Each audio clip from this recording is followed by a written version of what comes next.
يلا.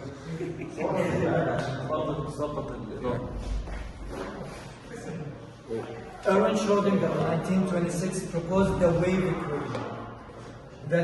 The wave equation describes the manner in which de Broglie's matter waves change in space and time.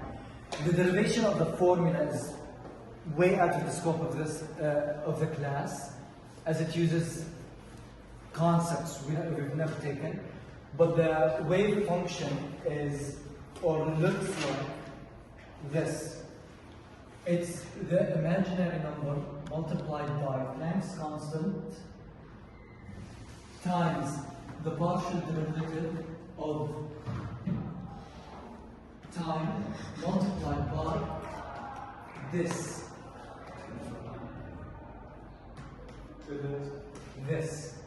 This is the important part. This is the wave function described by the Greek letter psi. What is psi? What does it describe? This is the wave function. It describes the probability of the electrons, where they will be found, which equals negative the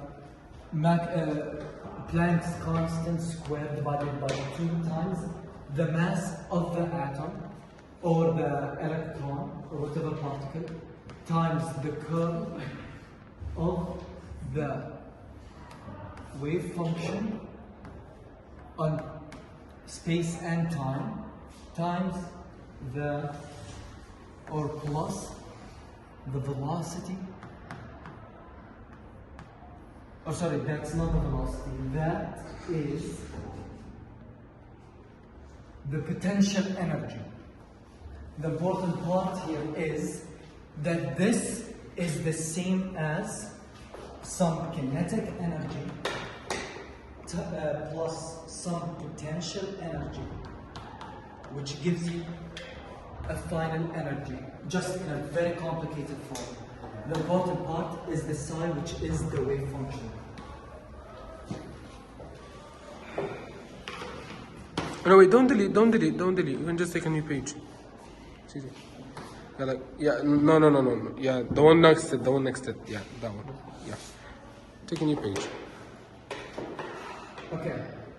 Since measurements of the electron's position and momentum are not certain, we can describe that it is a probability, which is where we can find the probability of the electron at specific places. So let's take a graph that looks like this. We have the x-axis, which is the distance from the nucleus, and on the y-axis we have the probability. I'm just going to mark it as this, which is percentage probability. Now, the farther away, usually we get something that looks like this. As you can see, firstly, here is the highest probability of where we will find an electron. And in other places, as you can see, there is some chance to find the electrons, but never at this area, which from looking at this, it's the distance from the nucleus, which means we can never find an electron in the nucleus. And finding the nucleus at the first Bohr orbit is higher than any other place, which is this.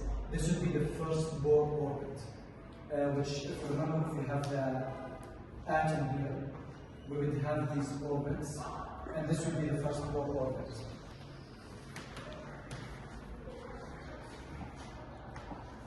Now,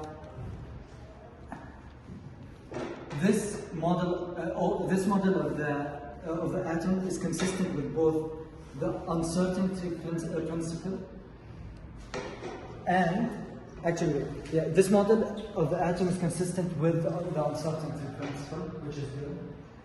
And in quantum mechanics, it also predicts that the wave function is spherically symmetrical for the hydrogen atom. And what that means is, in grade 9, we took the electron configurations, and we know that the hydrogen has the electron configuration S1. And the electron configuration of this gives us the probability cloud of, it gives us a cloud that looks like this.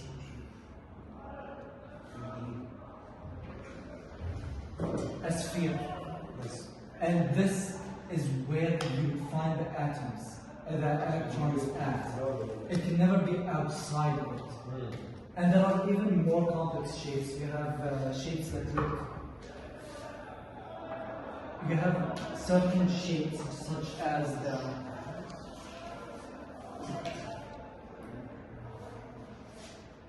the d orbitals, this is in the z direction, d1 let's say, they can look like this. You have a ring, a probability ring, and then in the middle you would have like drops up and down. They get very complex, but all of this is accounted by the Schrödinger equation, and all of it can be measured.